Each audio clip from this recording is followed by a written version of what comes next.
of its endurance, or is it more than that? An opportunity for a new understanding of ourselves? Is it then a freeing, a liberation from limitations, both real and imaginary? Whatever it is, to each participant, philosophically and physiologically, it is the supreme test. This is the Budweiser Ironman Canada Triathlon Championship. Hi, I'm Ted Reynolds, and with me is Steve King, certainly Canada's most knowledgeable commentator when it comes to this particular sport. Now, Steve, I've covered an awful lot of sports through an awful lot of years, but I don't think I've ever encountered one that has the physical and mental demands that this has. Tell me about the preparation these people go through. Well, there's no doubt about it. This particular race is the longest race in Canada when it comes to triathlons. These guys have been working all year for this one. A lot of preparation, not just the physical, but a lot of mental preparation, as you mentioned, Ted. And this is the big one. They're putting it all on the line today. This is what they've been honing their skills for during the course of the year. And my, they've got a long, long way to go. They certainly have, Ted. 2.4 miles of swimming, 112 miles of biking, and to round it all off, 26.2 miles of running. And you can see some of the nerve-wracked triathletes as they prepare to enter the water. We have in the field today 619 men and 76 women. One more time, come on supporters, let's hear to these triathletes as they're about to set off on the 1988 Budweiser Ironman Canada Triathlon. Getting ready for the official start now with civic, provincial, and federal officials from the Penticton area taking part. And there they go. What a beautiful sight it is. Almost 700 triathletes taking off into the water. 7 a.m. start, but the sun is starting to rise, and also rising 3,000 balloons set to signify the start of Ironman Canada 1988. The swimmers there, you can see nearly all of them are wearing wetsuits today. The reason not being the conditions in the water. We understand temperatures are good, around 19 degrees. It's not too choppy. There was some wind last night, but today looks a lot calmer. The wetsuits there today are going to be used actually to gain some speed. It has been noted that swimmers can go up to 2 to 3 seconds faster per 100 meters. And taking the lead already in the early stages, you can see 19-year-old Dean Lindal from Victoria, a man who was forced to drop out last year in this race when he was doing so well, but right now he's opened up a lead. You can see the pilot kayakers there leading him through so he doesn't go off course. It's very easy for these swimmers to sight their way. You can see he just looks up a couple of inches, sees those balloons, knows he's on a straight course towards Sage Mesa. The first turn point will be at 1.8 kilometers, and there you can see Dean Lindal approaching that turn. What a great shot that is. This is the chasing group, and you can see now they are drafting off each other.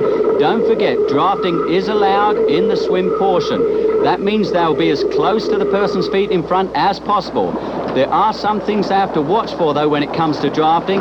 If the man in front of you or the lady in front of you is not going on a straight course, that's going to make you go off also. So you do have to keep sighting a little bit, even though you will gain valuable time by cutting through the clear water that the person is drafting ahead of you.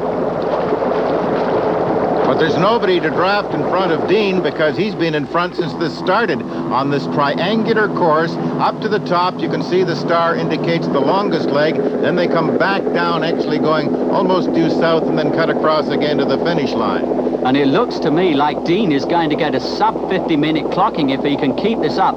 His time, he's made the turn, 19:40. That's a very fast time for 1.8 kilometers. Anything under 50 minutes is considered to be superb, and right now he is on that sub 50-minute pace. And the chasers have not been able to gain any ground at all, although these two right behind are stroke for stroke behind Dean Lindal. And those two are, in fact, Michael Flaherty from Yeovil, England, and Darcy Lytle from Vedder Crossing. Both of these men, very accomplished swimmers. Michael Flaherty has swum for Great Britain before, as well as playing water polo for them. But there you can see, opening up quite a large gap right now. We understand it's almost a minute on these second two. And Dean has quite an amazing background when it comes to swimming. He's been a top nationally ranked age grouper for many years. And last year he was the winner of Canada's longest swimming race, the Skaha Lake Ultra Swim, 7.5 miles. And it takes place here in Penticton. So he's very, very familiar with the waters of Lake Okanagan and Lake Skaha. There's the pack. You can see them now, over 600 swimmers there. And they'll be coming in up to 2 1/4 hours for this 2.4 mile swim. That is the cut-off time. But here is our leader, Dean Lindal, putting in a remarkable performance, looking very solid out front. I don't think anyone's going to be able to catch him now. He is heading towards the SS Sycamus. And that will be where he makes the final turn, with just over 700 meters left to the transition area. You can see our second and third places there, neck and neck. That's helpful for them. They may be able to make up a little ground on Dean in the final 700 meters. One thing I'd like to mention about Michael Flaherty, you can see in second place there, he's a 31-year-old Royal Navy petty officer who represented Great Britain also in a relay triathlon from London to Paris. And we'll return with more of the Budweiser Ironman Canada after this. Well, this swim is being covered by planes and helicopters and canoes and power boats, and here comes the rest of the pack, and in it is our First Lady, Paula Johnson, and she's really only about 4 minutes behind Lindell, and that means she's going well. She certainly is, and you can see how easily identifiable the ladies are there, the ones wearing the yellow bathing caps. But the time a little slower than we saw last year when Catherine Che came out of the water in 53:34. You can see someone just got hit there. That's one of the other things the swimmers will have to watch for when they're drafting. Someone kicking you in the face or chest could put you into trouble. Again, though, we talk about wetsuits. One of the nice things about them is that you can turn on your back and signal for help. You saw going through in that pack another 2 ladies there. So we have 3 ladies have made that final turn and are heading towards the transition area. There's the old Sycamoose. That's the final turn, and Lindell's lead has built up a little bit through this second leg. What he has to do now is hold it. Another great shot of Dean, and you'll notice he's wearing a full-length wetsuit there. Some of the triathletes prefer not to have sleeves. They say that you lose some feel for the water, but judging by the time Dean's recording now, he's certainly not lost his feel for the water. And again, I believe we can look at a sub-50-minute clocking. And indeed, if that is the case, that will mean he is averaging well under 13 minutes per kilometer. There's the old Sycamoose over on the shore, indicating the final turn for the swim home. That's right, Ted. It's one of Penticton's heritage landmarks. And helping us with today's coverage is Michelle Gibson, who will be providing us with a closer look at some of the South Okanagan's tourist attractions and local landmarks.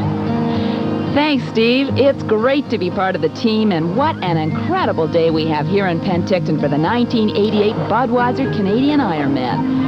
As you can see, the day couldn't be more perfect. It's the kind of weather this part of BC is famous for. That's why Penticton is such a mecca for vacationers. Swimming, parasailing, windsurfing, and golfing. In fact, there are 22 golf courses for every kind of golfer you can think of. There's all kinds of fun in the wintertime as well. 30 kilometers from the finish line of the Ironman competition, there's some incredible skiing to be had at Apex Alpine, some of the best in Canada. There are 5 destination resorts. That's for downhill. There's also all kinds of cross-country trails. It's really a terrific area, summer and winter, year-round playground for anyone who wants to do sports. I'll be back with much more on what the Okanagan Valley has to offer. Right now, we're going to go back to the swim portion of the competition where Dean Lindal is still in the lead of the Budweiser Ironman Canada. Oh, the sun right in your eyes, in the water, wearing goggles, it's a little difficult to see what is just in front of you. It is, and you can see that he asked the kayaker there to come back a little ways. They mustn't get too close to him because he's not really allowed to draft off the kayak. But indeed, as they turn back east towards the transition, that sun is glaring in their eyes, so it's a little more difficult for them, but it's a very, very well-marked course. And it was a good lead of 2 minutes and 39 seconds. But you can see how these guys are now helping each other. They've formed a line. Someone is spearheading this second group, and they're drafting off each other. That will cut down their time. It's rather like sitting behind a speedboat when you're water skiing. You get clean water there. The break has been made, and there's our leading lady. It is indeed Paula Johnson going very well. This lady is a professional triathlete, and I understand she's made the final turn at around 46 minutes. That puts her 8 minutes behind our leader. The leader is Dean Lindal. He's heading for the finish of the swim. We'll be back. Dean Lindal, who's been on a sub-50-minute pace, fast approaching the beach, and the large crowd that gathered very early in the morning and waiting for him, and for all the rest of them, the bicycle. They've only got 112 miles to go on 2 wheels. And you can see some of the innovations that we have on the bikes nowadays. When this event first got underway in Hawaii in 1978, there were bikes around $50.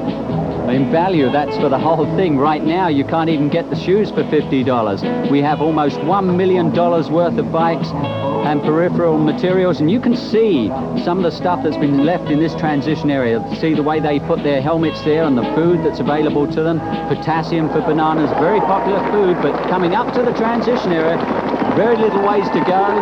And here he is now. You can see him standing up. You can hear the cheers of the spectators. It is indeed Dean Lindal, well clear, looking back to see the distance between him and the second place men. His time is indeed going to be under 50 minutes. You can see him already preparing to strip off.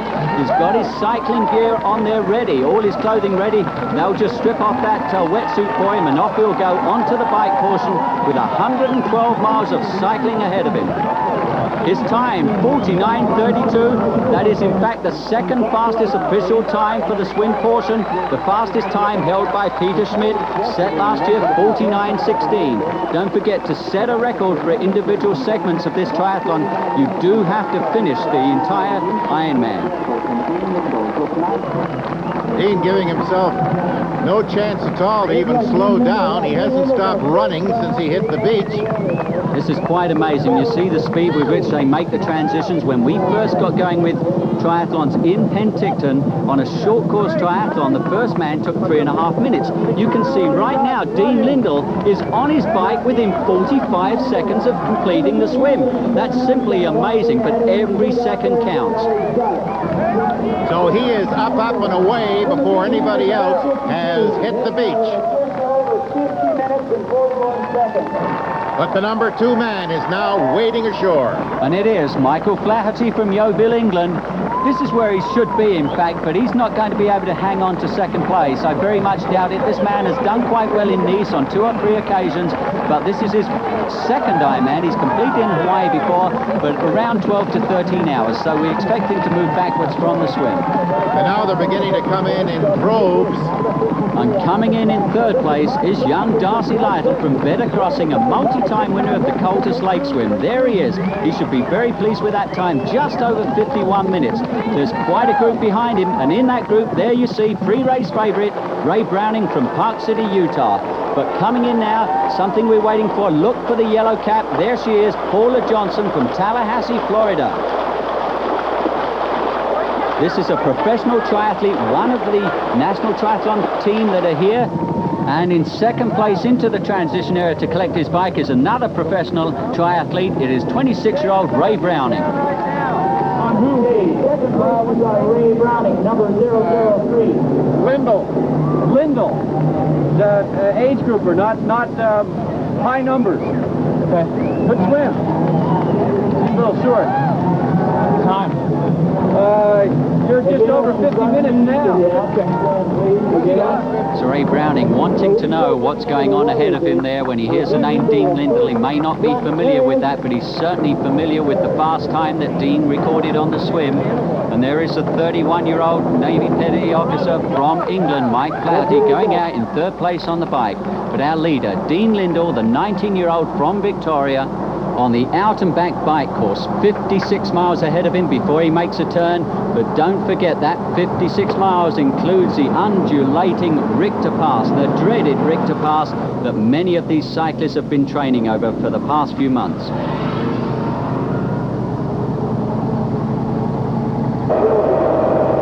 And again, in second place, it is Japan's Ironman champion, Ray Browning.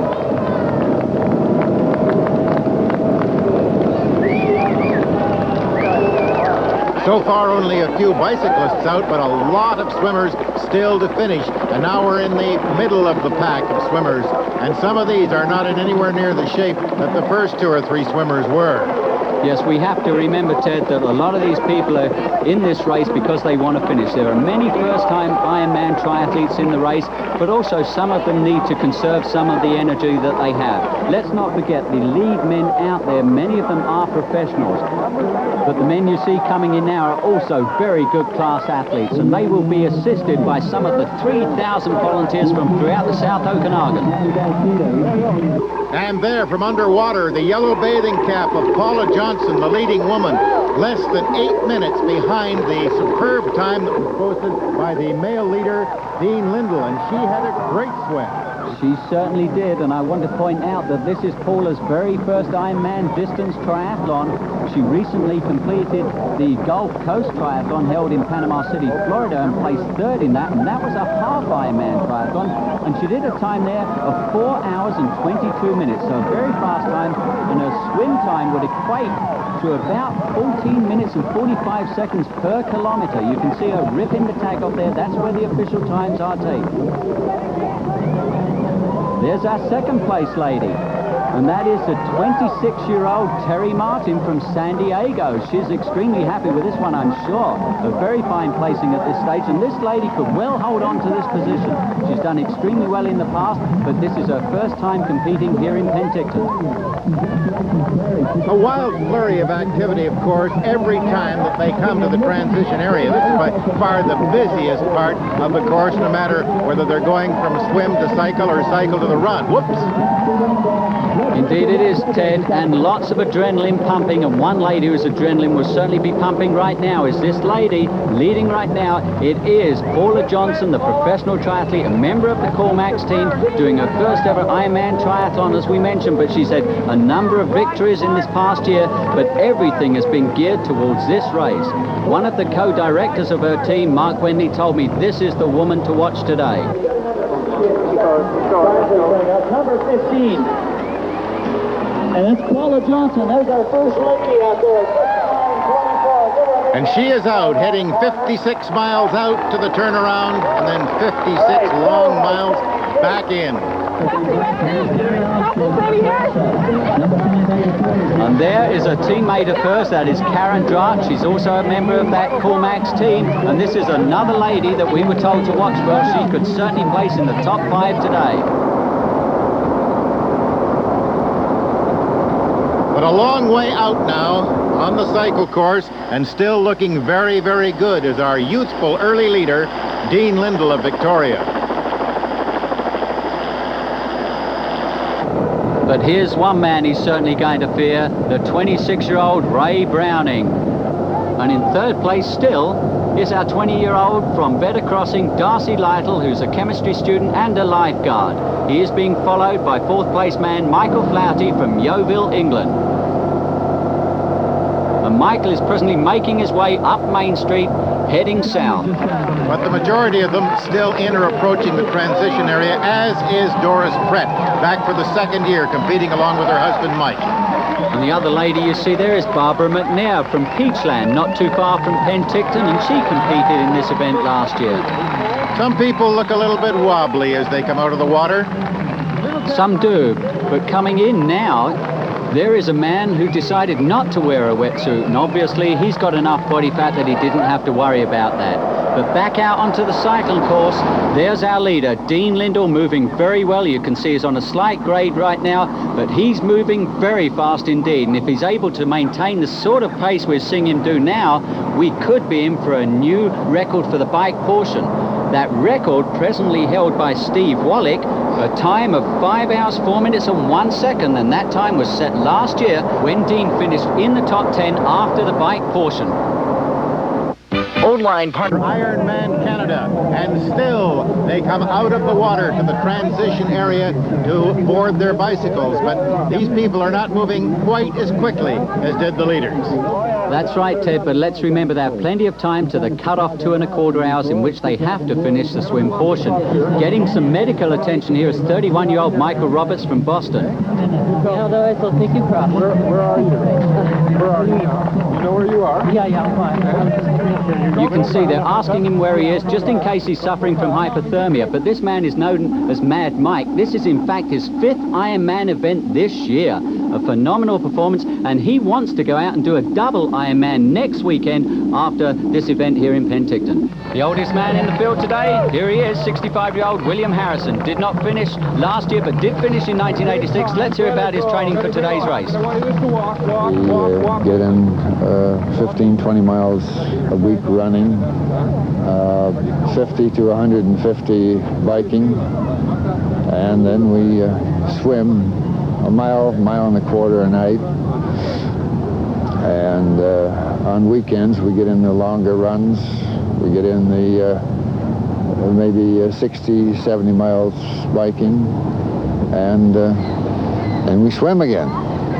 I was having trouble walking in 1977, and I heard about some fellow that regained his ability to walk through running, so I thought I'd give it a whirl. It's a way of life. It's a continual challenge. You feel great. You just feel great. And I don't know, it's a lot of fun. I get a big kick out of it. And William knows he's got to put in a big kick to get under that 17-hour cut-off time. Out on the course, a little cool drink feels very good for our leader. I'm sure it does, and the amazing thing is he's able to maintain that aerodynamic position while he does take on that liquids. It is extremely important that these triathletes take in liquids every 10 minutes or so. Vitally important that they keep their liquids up. They don't want to get dehydrated. Temperatures are rising, and indeed this lady out front, Paula Johnson, well clear of the field. They're making the turn now. This is our leader making that turn towards the Richter Pass, a climb of 700 meters. And there's the course, as you can see. The flash is at Vesuvius, and then they make that sharp right-hander and up the hill. It's a tough hill for an old car, let alone for a cyclist. Indeed it is. And here's Dean picking up some aid from one of the many aid stations out on the bike course. You can see how well stocked they are with supplies. 50,000 cookies on hand for these triathletes. 700 took to the waters this morning, most of them now out onto the cycle course. Dean has quite a lot of climbing ahead of him, but he has about 18 miles to the turnaround point at the top of Richter Pass. And what they do have is really pretty good weather conditions. This is desert country, this part of the Okanagan. This is just as much a desert as is Nevada. Indeed, and the average temperatures are around 76 degrees Fahrenheit. You can see some of the sweat on the brow of the second place man, Ray Browning. This man knows what he's got to do today. He will be aiming for a sub 9-hour clocking. And don't forget our record for this course, 9 hours and 12 minutes, set by last year's winner, Tom Price, who's also back in the field again today. Now he is quite a distance still behind young Lindell. He's just going to make the turn. And he's tailing us now. Off the Okanagan Highway and up, heading for the top of the Richter Pass. But too far in front for him to see right now still is our leader. And as Dean heads towards the turnaround, he will be passing a unique landmark located just off the grueling Richter Pass. Here is Michelle Gibson. Steve, this area offers a lot of hidden jewels, including this. It's Spotted Lake, unique in the world. It's comprised of 95% Epsom and Glubber salts. Now that's very therapeutic stuff for people who have had injuries or arthritis.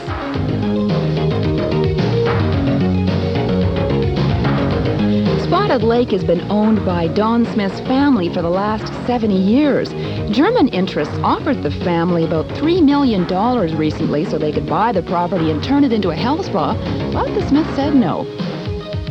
Obviously, the triathletes are going far too fast today to take notice of the lake.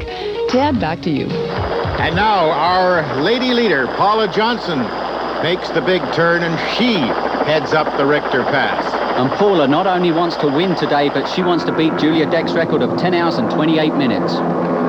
Dean Lindal now approaching the turnaround point. He's gone over the summit and down the other side to this turnaround point. Dean Lindal, the first man through, 56 miles out. The best thing to do is not even think about the fact that you've got 56 miles to go back. And if Dean is able to maintain this pace, I believe we could see our first sub 5-hour clocking for the bike portion. This is the fastest time any person has made to the turnaround point on the bike. You can see him picking up bananas there, a little potassium. That'll fuel him for the journey back home. They'll be making the downhill journey back to Osoyoos and the turnaround there, and they can reach speeds of up to 100 kilometers an hour going downhill. But what a scenic shot we see from the helicopter. Stage of the game on Dean Lindal, but he's certainly opening up on the 3rd and 4th place man. What we've heard is that Steve Wallick is coming through well, though. He's coming through the field, so we can look maybe in a few miles to see Steve Wallick. Here at the turnaround point, though, in 2nd place, it is a 26-year-old from Park City, the pre-race favourite, Ray Browning, doing his 3rd Ironman event of this year. This also necessitated a lot of traffic control because at this time of year, this is a very, very busy holiday highway in British Columbia. It is, and the organisers of this race have the local RCMP to thank for that. They've done a superlative job. You can see a traffic-free course, and what a spectacular view we have of our female leader going through, Paula Johnson. And there, the man they call the Moose, the man I said was coming through the field, he is now in 3rd place overall. And that's where he finished last year, in fact. But this man has represented Canada in the America's Cup yachting team. But just last weekend, he did his final triathlon in preparation for this Ironman, and he won the Salmon Arm Triathlon comfortably. He's out for a big one today. This Richter Pass is a relentless piece of highway, no matter what direction you're cycling in. It's tough. Doggone right it is. Oh, come look at this as a rest break. It may be a rest break, but that's one of the things all triathletes fear is a mechanical breakdown. That picture gives you some idea of the grades these guys have to climb. An arduous course under any circumstances. An event such as this always attracts some very special athletes, and one of those is this man, Hart Akerson, who does everything barefoot. I first read about the Ironman in Island magazine, and it just seemed like a neat thing, and it was kind of a challenge for me to see if I could do that. 38 years old, and you know, you just want to see how together you are, and so I tried to do it, and I finished. For me, winning is being able to just finish the thing.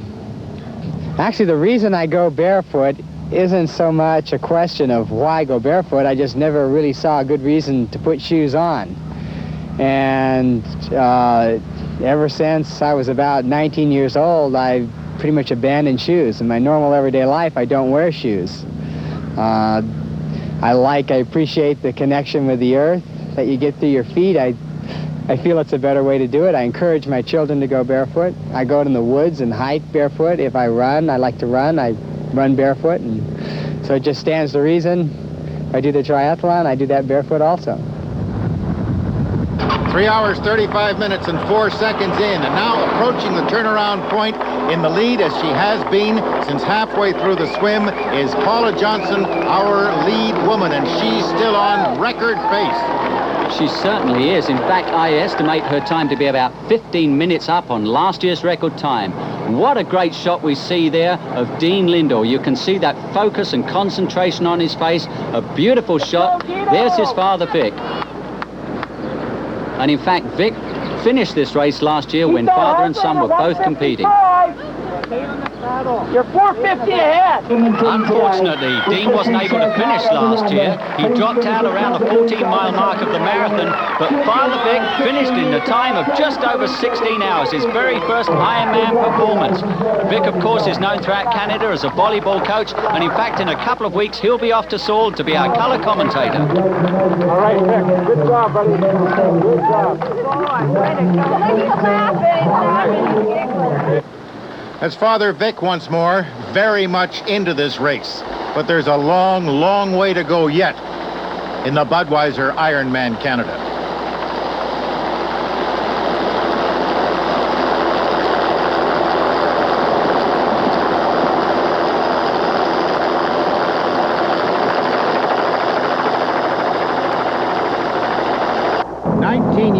Dean Lindal of Victoria led after the swim and is still leading, and he's back heading northward up the Okanagan Highway. And there doesn't seem to be any change in his cadence. He's still motoring, and I'm sure we're going to see a sub-5-hour clocking. And that will be an average pace of over 22 miles an hour. Here in Gallagher Lake, you see the chasing pair, Ray Browning on your left, on the right, Steve Wallick. Now, don't forget there are drafting rules here. Steve Wallick must not come within 3 bike lengths immediately behind Ray Browning. So you'll see him move to the left, his left, and there you go. And they have to be 5 feet apart from each other either side. And you can see Steve Wallick is making the pass. He's taking over second position as they come through Gallagher Lake. So they have just about 30 kilometers left to go to that transition area before they head on out to the final portion of this triathlon, the 26.2-mile marathon run. Steve Wallick, the man known as the Moose, originally from Moose Jaw, Saskatchewan, now living and working out of Kelowna. And here comes the lead lady once more, and she finally gets a little bit of a rest, coming downhill for a change.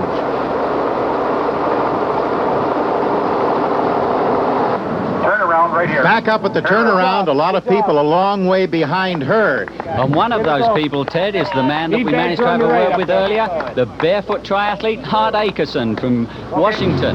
Here he is, coming up to the turnaround, 56 miles into the bike. Few people know that Hart also is a computer whiz and a piano player extraordinaire. He's wearing cut-off jeans for this, and he will do for the run also.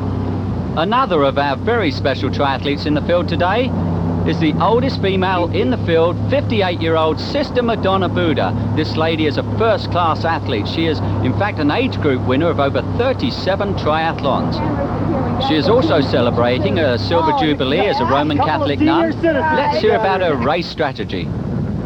I plan to do it very easy because I have a championship the following week in Wilkes-Barre, the Tri-Fed Championship, and I don't want to ruin myself for that. And I figure that if I just go about it easily, that I will appreciate all that I'm seeing and experiencing, and I'm not out to break any time record. I'm just out to do it and to come in feeling reasonably good.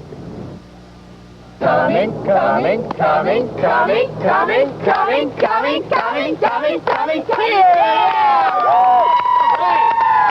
Right. Around the corner, the tops around the corner, the tops around the corner. Yeah. And here is 65-year-old William Harrison, the man we had a chance to talk to earlier. You saw him go off onto the bike.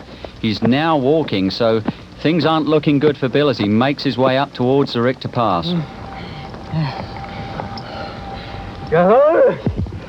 Well, loosely translated, Ted, I think that means don't worry, be happy.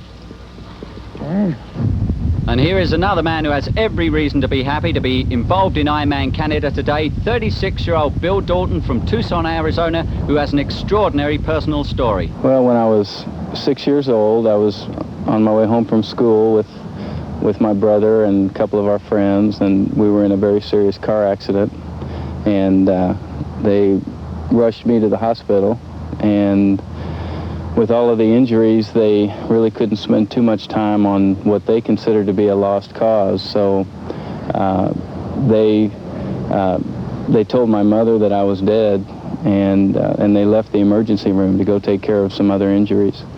And after they had left, my mother was still in there, and there was somebody in there cleaning up, and they noticed that the color came back into my face. There was a minister in there, and he was saying a prayer over me, and they noticed the color back into my face and ran out in the hallway and said, "This little boy's not dead," and they ran back in and did some work, and here I am.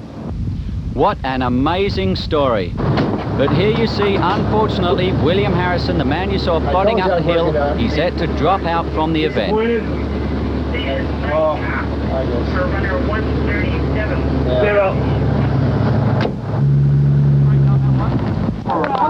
There are a lot of first-time Ironman triathletes in the field today, but a man doing his first ever triathlon of any distance is 50-year-old James Golime from Duncan, British Columbia. You see, I got a leg cramp coming out of the water. This is the last hill, eh? Yeah. And now, out on the course is Michelle Gibson. So what's your name? Barb McNair. And where are you from? I'm from Peachland. I grew up in Kelowna. So this is, you're used to this weather anyhow. Yeah, pretty much. Is this the first time you've done this triathlon? No, I did the Ironman Canada last year here. Oh, so you knew what you were in for this year? Yeah, I guess so. Now, you must have a game plan. I mean, we've just done the turnaround on the bike, so you know what else you've got ahead of you. Yeah, right. So how are you dealing with that? Well, usually when I do these long rides, I have to do a lot of mental activities. So I start off with going through origins and insertions of muscles, and after that I go on to poetry, and then after that I sing to myself. So now I'm on poetry. So we've still got singing to go. That's very positive. I don't know, not for the people around me. They wouldn't want to hear that. Well, listen, best of luck to you today. You seem very strong and fresh now. Okay. Way to go. I appreciate your company. Bye-bye. Bye. As part of the Ironman Canada crew, there's a large contingent of medical personnel who are throughout the course, whether at the start-finish transition area or up on the Richter Pass.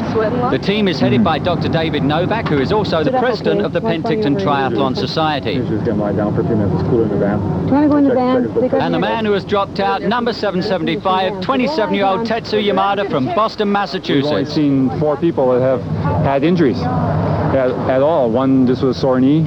2 people who just got tired out and a little dehydrated, and they said they were going to call it quits. And the last gentleman who just picked up here, and he's just going to reassess it and cool himself down, and hopefully he should be fine. He's going to reassess how things are going. It's been really impressive, the physical fitness of everybody.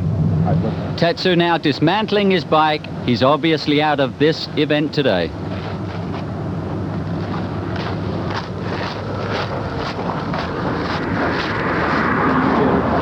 Meanwhile, Michelle is still out on the bike course with another triathlete. What's your name? Don Kreider. Where are you from, Don? Dana Point, California. Is this your first ultra triathlon? Yes, it is. Well done. What made you decide to do it? I don't know. I ask you this as we're climbing up Richter Pass. Yeah, How are you feeling? I feel good. I'm a slow swimmer, but I have good endurance, I think. So you feel like you're pacing yourself well for today? Yeah, I ran the Sydney Marathon last Sunday in Australia. I have a little jet lag and a little marathon recovery. That's incredible that you're doing this. Now, what have people told you? Is it sort of unfolding as you've expected it would? Actually, it's easier than I thought. How about that? That's surprising news. Yeah, but it's not over yet. But I'll finish. Well done. Congratulations. Sure. You've gone this far. Carry on. And there's our leader, Dean Lindal, coming in to make the second transition off the bike. And he's recording an overall time of 5 hours, 42 minutes, 24 seconds. That is incredible. This man has really opened up and is well onto record pace. But other than that, something he's done is set the first sub-5 hour clocking for the bike portion. He's just recorded a time of 4:52:59. This is an awesome performance, and you can see his second transition, the speed with which he's trying to make that. Every second counts right now for Dean Lindal. One of the things he's going to be afraid of is losing time to those second and third place men, because he knows they are faster runners than he. Dean's wearing a heart monitor. He has been all the way through. You can hear his father Vic yelling every now and then, keep it at 155. That's a heartbeat of 155. And now the map shows you where he goes next, because he leaves the transition area once more back south on the east side of Skahal Lake down to the turnaround point. And that's where he's headed. He's got another 26.2 miles to go on foot. And it's great for these athletes because it's an out and back course to Okanagan Falls. They'll be able to see exactly what's happening in front and behind them.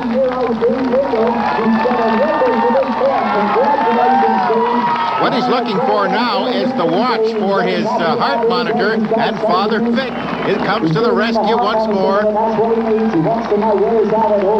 Congratulations, doing a phenomenal job. And he's out in under 2 minutes. He's out until the run portion. So even at this point, he is 10 minutes ahead of the record to the previous first person coming in off the card. There you go, and good luck out there, young Dean Lindal from Victoria. And Dean is heading south through Penticton on Main Street. Just the day before, Main Street was the scene of the parade, and more since 1983, when it all began here with a total of 26 people entered. The city of Penticton has become more and more wholly involved. This year, including Canadians, there are 13 nations represented, including Germany, and as a matter of fact, there are more Americans competing in this triathlon in Canada than there are Canadians. This was the day before the race.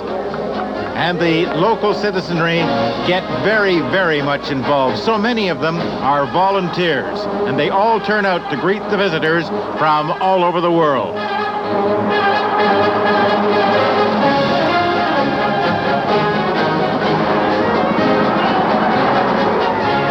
Coming up to the transition area, to the cheers and roars of the thousands of spectators, is the man in second place, Steve the Moose Wallick.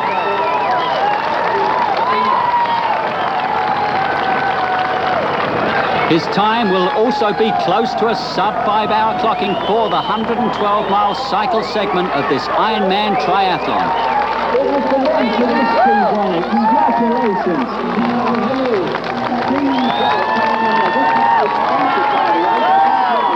And this is where things get very busy again, and though the spectators have to stay beyond the fences, they do get an idea of the intensity of these competitors as they go into the transition area and change over from cycle into the run. And they don't take long to change their garb either. They're out there very, very quickly, but you got to find your own bag first of all, and there's over 700 of them in there, so you got to know where you're going.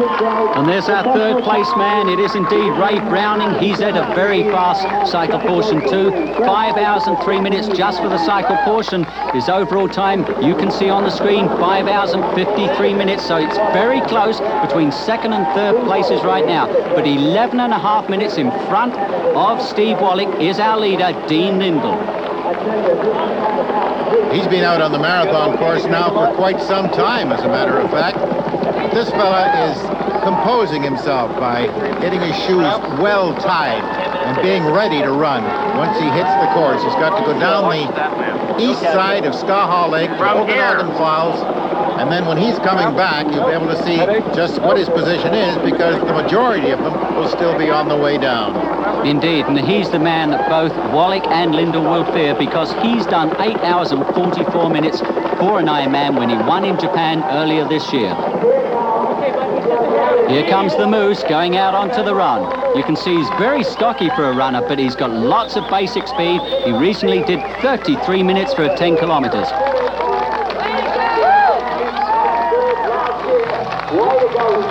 So the top men are through the 112 miles of cycling. The temperature of the day is increasing as they get to what for some, certainly for young Dean Lindal, will be the most difficult part of this competition, the 26-mile marathon that completes the course. Check the watch and head south once more.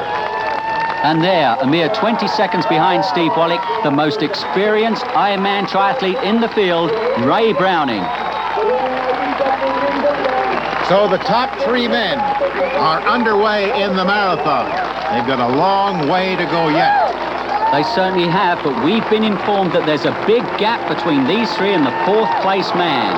Steve Wallick looking around to see Ray Browning, who you will see there just about 150 meters back.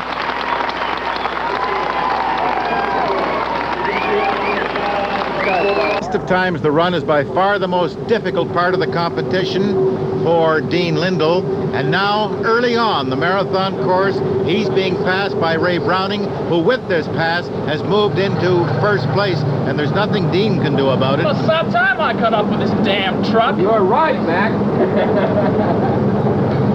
Took me 6 hours. You guys been driving too fast. I'm telling you what. It's hard to believe that after 6 hours of intense effort, Ray's still able to be so calm, relaxed, and have a sense of humor, but the pressure's on him now to maintain that leading position over this man who's presently in third. It is Steve Wallick, but we expect him also to shortly pass a fading and pained Dean Lindal. Paula Johnson, the leading lady, she was through the swim, and she still is here as far as the women are concerned at the completion of 112 miles of cycling. She is heading for a really remarkable time if she can continue this type of performance once she begins the run. Paula now approaching the transition area. She has no time to rest or even think about it. She certainly doesn't, and her time under 6.5 hours overall. She's in 27th place, and alongside her you see the 1987 overall men's champion Tom Price. He's a Coolmax teammate of hers, and I'm sure that would have given her lots of inspiration and motivation during the bike portion. She's completed the bike segment in 5:32. And the best time last year at this stage was 5 hours, 47 minutes, and 18 seconds. So you can see she's a long way ahead. The interesting thing last year was until Julia Deck won in 10:28, no woman had ever gone under 11 hours total time for this Ironman course. So I'm sure if Paula Johnson can maintain what she's doing now, can hang on, she has plenty of time in which to set a new ladies course record. And still they come.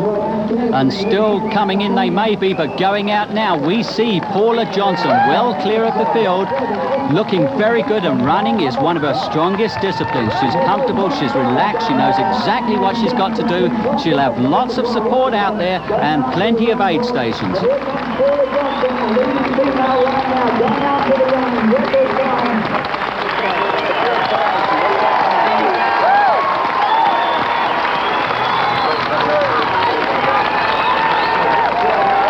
Well, she's on the road again and looking very, very good. What a great shot we're getting there of Ray Browning. He knows exactly what he's got to do. Look how relaxed he is. He knows he's done this sort of course many times before. He's used to the heat. But the unfortunate young Dean Lindal, despite the heat, is having terrible problems. It's an Achilles problem with him as he watches another, Steve Wallick, go by. So Steve Wallick now in second place overall, a long gap between these three and the fourth placer. It'll be interesting to see whether Dean can hang on in there. He's certainly done everything right for this event today, and that included eating. 2 days ago at the Carbo Party, there were 1,200 in attendance to feast and make pics of themselves at this Carbo. Lots of pasta available for them. A week prior to competition, an athlete will exercise to near exhaustion and follow with 2 to 3 days of very little carbohydrates, along with light exercise. This is the depletion phase. Another workout to exhaustion and 3 final days of near total carbohydrate consumption with no exercise completes the cycle. And that's what athletes have been told for years, but it's been proved to be something of a fallacy. Dave Scott, for instance, will recommend that athletes maintain about 70% of their diet being simple and complex carbohydrates. When we say complex, we mean fruits and vegetables. Simple carbohydrates, these are the ones available in such foods as honey, jam, desserts, and candy. And you can see many of the athletes that were there having a good time. It's also a time when the adrenaline really gets pumped up, when people are looking at each other, psyching each other up. This man doesn't need to be psyched up anymore. He's coming up to the halfway point on the run. It is Ray Browning, well clear now. He's moved well ahead, and he's coming up into Okanagan Falls, the turnaround point. Okanagan Falls, a community just south of Penticton, now specially designated just for Ironman Day as Special K Village. And picking up some refreshment there from Special K aid station. You can see it marked on the map. Ray Browning out in front. And clear in second place is now Steve the Moose Wallick, well clear of Dean Lindal. And don't forget, Steve placed third last year in this event when he recorded an overall time of 9 hours and 35 minutes. He's well under that time if he's able to maintain the pace he's doing right now. Back at the transition area, here's the lady in second place, 26-year-old Terry Martin. She's a nutritionalist, and that probably stands her in good stead. She comes from San Diego, California. But in the transition area, there are many people who are taking precautions before going out onto the run portion. We have almost 300 medics there to help them out. And coming off the bike in third place in the ladies category, number 100, it is Julianne White from Barrie, Ontario. Not far behind this lady, Terry Martin, who's going out onto the run course, second place, but well behind our leader, Paula Johnson.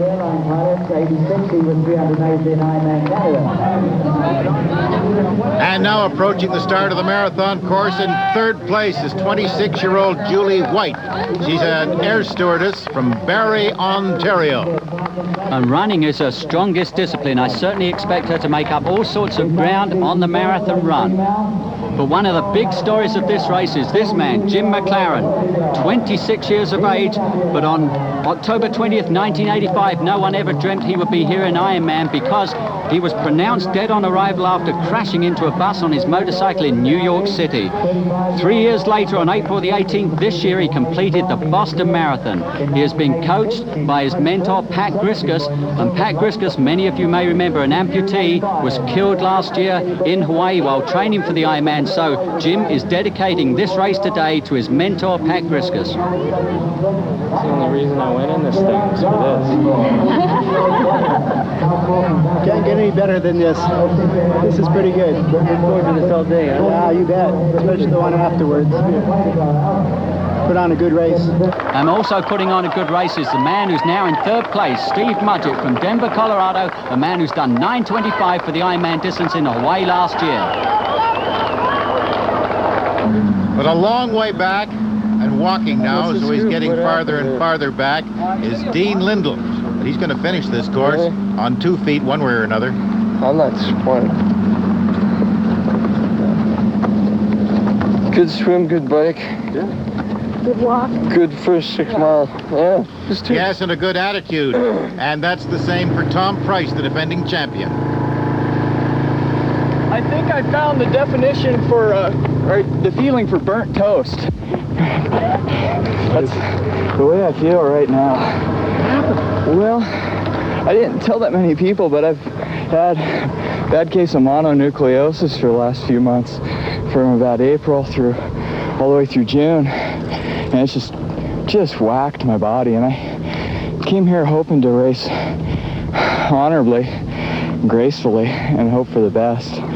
And I tried hard in the swim. I was in third for a few moments and started going backwards. But I got to ride near Paula Johnson on the bike and check on her progress. And I'm really pleased that she did well. Very pleased. And I've cramped up front and rear now on my legs, and they're just locked solid. But oh yeah, there's no quitting. I don't quit. I'm just gonna keep plugging away, and better luck next year. Oh yeah, I'll be back. You know, you can't be on every single day, but it's like there's no way I'm gonna quit when when a one-legged guy goes past me running faster than I am. That's tough. Yeah, no quitting. I'll be back. Hey, thanks guys. We'll be seeing you. And I'm sure we'll be seeing lots more of Tom, the only two-time winner on this Ironman course in Penticton. He's been here 4 times, but right now our winner, here he comes up to that finish line. It is indeed Ray Browning. You can see the time on the clock. There's no doubt about it. He's going to set the first ever sub-9-hour clocking for the Ironman Canada course.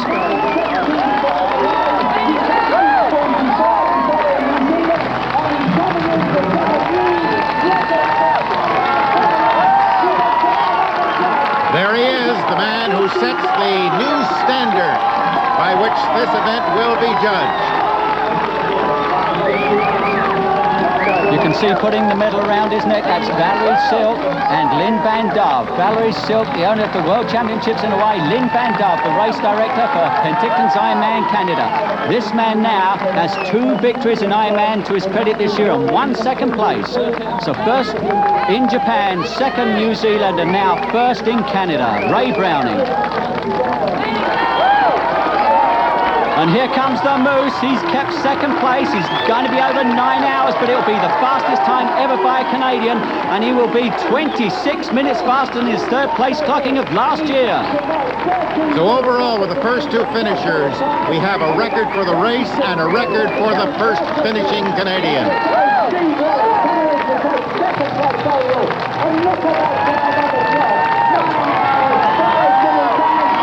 That time, too, will go into the book for the Moose.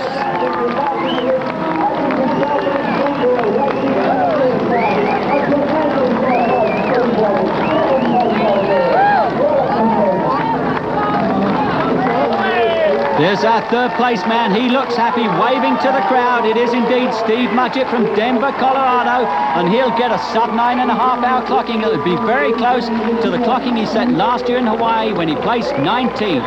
Here he comes up to that finish banner. Every single finisher in this race gets to cross that finish tape.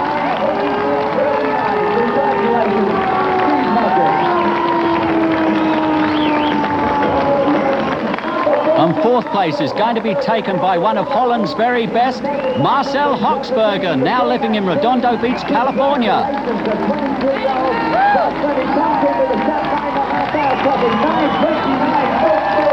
There you go, another sub 9.5 hour clocking, the medal draped around his neck.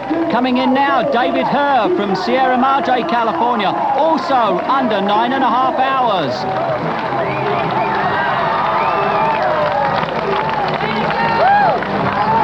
Everybody celebrates in his own... Oh, that's a nice way to celebrate, isn't it? And one man who's certainly going to be celebrating is this man, 43-year-old Monty Holding from Victoria, sets a new world masters record of 9:35.15. And coming in 9th place overall from Burnaby, Rick Takash. Look how ecstatic he is. His time as he hits the tape, 9:44.27.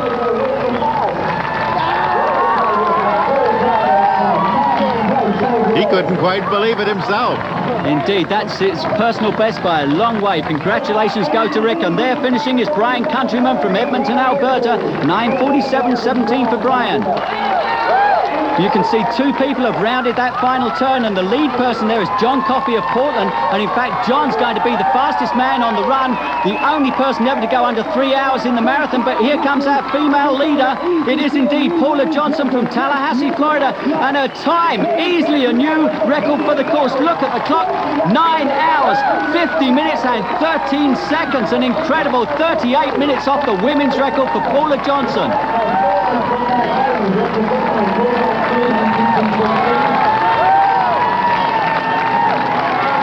And another lady who will also beat the previous Ironman Canada record, Julianne White from Barrie, Ontario, coming in to record a time, 10 hours, 16 minutes on the clock. This is a phenomenal performance. She has overtaken Terry Martin for second place. She will be the first Canadian female to finish her marathon time around 3 hours and 10 minutes. Here she breaks the tape, 10 hours, 16 minutes and 27 seconds. That is the fastest time ever recorded by a woman for the marathon run course. We'll be right back with more from the Budweiser Ironman Canada Triathlon. As major sporting events, many tourists come to fish in the Okanagan Lakes. And moving along the scenic marathon route now is Hart Akerson. He's barefoot, as he will be for the rest of this run, right to the finish line. And he'll shortly be coming up to another tourist attraction, the Owl Rehab Center, near the bird sanctuary at Vaso Lake. Steve, this place is wonderful. It was founded a year and a half ago by naturalist Sherry Klein. When she became concerned that there was nothing being done for birds of prey in the Okanagan, most of them were being destroyed because of lack of facilities. The hospital is funded entirely by public donations. There's no support from government, and the birds are not kept as pets. They're rehabilitated and released into the wild. And look at this bird's eye view. The overwhelming element from this vantage point is the presence of fruit. It is everywhere. Tourists coming to this part of the country are overwhelmed by the variety of fruits offered here. Peaches are a big part of life in the Okanagan. In fact, Penticton is called the Peach City. Their slogan is Beaches and Peaches. They even have an annual peach festival. The Okanagan really is Canada's equivalent to the Napa Valley. As you drive through, you'll see why. Grapes are everywhere. This is the vinifera grape. It is the backbone of the local cottage wine industry.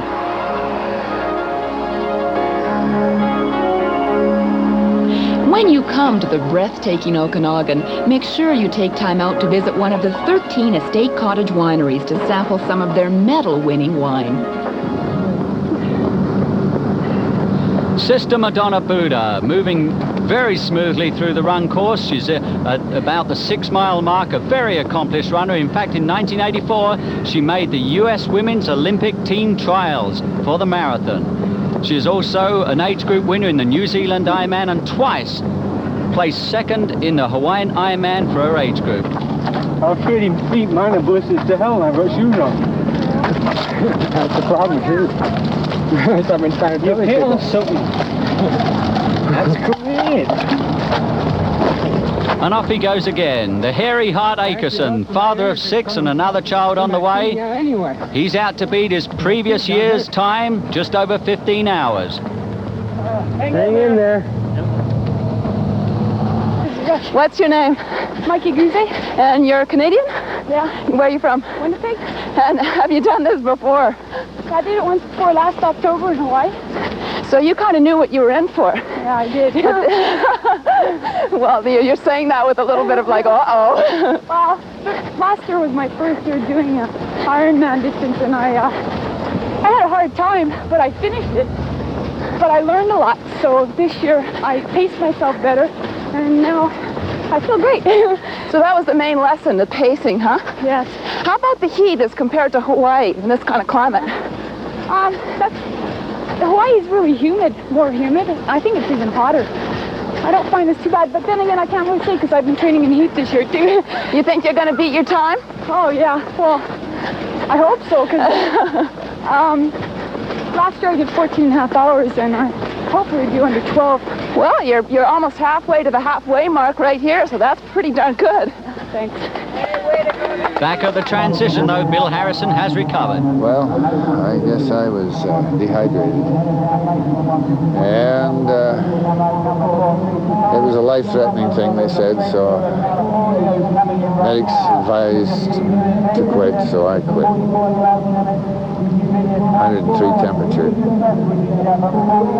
I was getting a little flaky on the bike and running out of steam completely. So I think it was, what do they call that? Heat, hyperthermia, whatever. It was just too hot a day for you. Well, I ran out of liquids, evidently. I wasn't sweating. No sweat. So evidently I was way down in liquids. That was the end of the road. You look great now. Next year, I feel great. I've got 2 liters of plasma in me. Feel good. And here is Jim Mclaren, the amputee from Perryburg, Ohio. Judging by his times to date, he is certainly on a world record pace. How's it going right now? Doing good. You're doing well up this hill. Real good, yeah. It's good pace.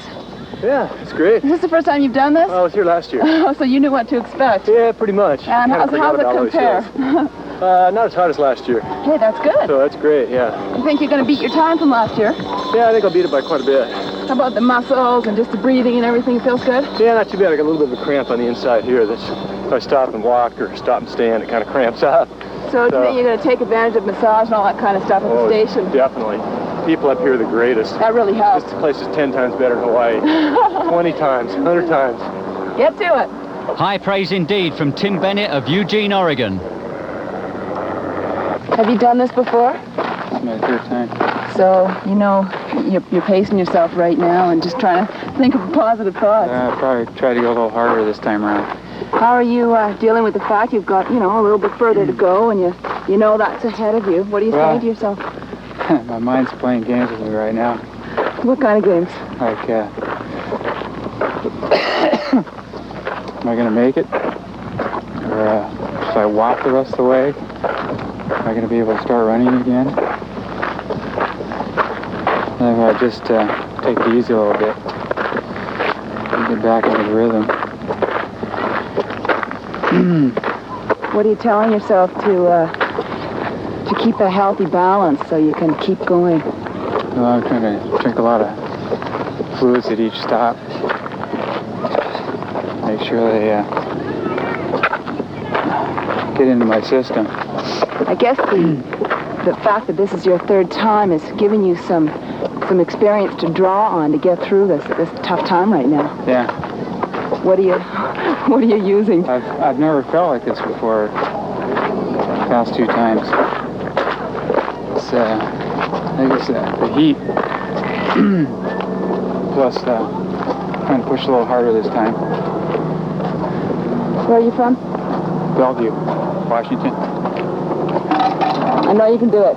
That's Lon Stewart trying for his third Ironman finish. Okay, thank you. To the finish line, the amputee Jim Mclaren from Perryburg, Ohio. A brilliant performance by this man. You look at the clock, easily a new world amputee record. 12 hours, 16 minutes and 35 seconds. Pat Griskus would have been delighted to have seen what Jim has done here today. A brilliant race from Jim Mclaren. A day for record performances all round, and gritty ones too. Many hours later, Dean Lindal, as father looks on, finishes the course. And what a courageous effort from Dean. He's been out on the marathon course for 7 hours and 10 minutes as he comes in to take 379th place overall in a time 12 hours, 53 minutes and 27 seconds for this courageous 19-year-old. Speaking of great performances, Ted Reynolds is with our winner, Ray Browning. That race. Has this race got something you think that's sort of unique? That no other one may have? What do you think? I'll tell you a couple of things that are unique about this race. One is the crowd support. These people are so enthusiastic all along the course. Unbelievable, especially in the run. I mean, you're almost a solid 13 miles of people cheering, and not just, you know, a couple of handshakes. I mean, they're just yelling and screaming for everything they're worth. And that was just so impressive. And the volunteers, all the aid stations, the people, you know, they were go. They'd run with you. They'd get whatever you needed. I mean, just my hats off to all and the participants as well. You know, coming back. I don't know how many hundreds of people said, "Yeah, way to go! You're looking great." You know, and that kind of encouragement you just can't do without. And that is unique to this race, definitely. Can you tell me something? Sure. Why do you do it? Well, you learn a lot about yourself out there, you know? You do. Every time you do something like this, you realize that the normal day-to-day things in life just aren't that big a deal, you know what I mean? I mean, it's not that they're not a big deal, but you're certainly more capable of handling them. I have talked to swimmers and people who swim across Lake Superior and stuff, and they hallucinate. I've talked to runners who talk to themselves. When you get to a barrier out there, are you talking to yourself, or what do you do? I talk to myself a lot, you know, just mentally, and try and get myself to relax, just try and forget about what's happening. Tell me a little bit about fear. Where does it come into this thing? About 6:55 in the morning, and you kind of look out at that buoy and you go, "Oh, geez, what am I doing?" Yeah, it's always fear. I mean, it's a risk, you know. Every time you come into a race like this, you're taking a risk. And you say to yourself, you know, it's going to take everything I have to finish this, and I hope I'm capable of doing it. And fortunately, you know, you are. You look like you still got a lot left. No. Want to go for a little run? Or I don't think so. No. Swim? Or? I'll pace you, though. Okay. That was a remarkable performance. Ray had a great race. You know, I just wanted to hang off his shoulder, but he kind of got away on me, and you know, he was better today. That's it. You're such a big guy. I mean, to do this. Well, got to do it. You know, with what we got. I'm not going to shrink. So. Coming up to the line, Sister Madonna Buder, her time 13:53.55, a new women's age group record. Congratulations. Pastoral Councillor from Spokane, Washington. Thank you for coming up and joining us. She certainly looks fit. It doesn't look as though it's taken too much out of this 58-year-old, one delighted Ironman finisher. And here comes Hart Akerson, barefoot, 3 of his 6 children running to the finish line with him, and his time is going to be over an hour faster than that he recorded last year. Here he is, just meters away from that tape. 13 hours, 57 minutes and 24 seconds for the barefoot Hart Akerson. And the man who was declared dead at the age of 6, Bill Dortmund, he also finished under the 17-hour limit of 14 hours, 37 minutes, 14 seconds. And they're beginning to count the time down now. Is he going to make it under 17 hours? Yes, there's a big smile that says he will. The last man in, Chung Lee, under 17 hours, and that is what Ironman is all about. To compete, to finish, to prove something to yourself. We hope you've enjoyed it all. Steve King, we'll see you again next year at the Budweiser Ironman Canada.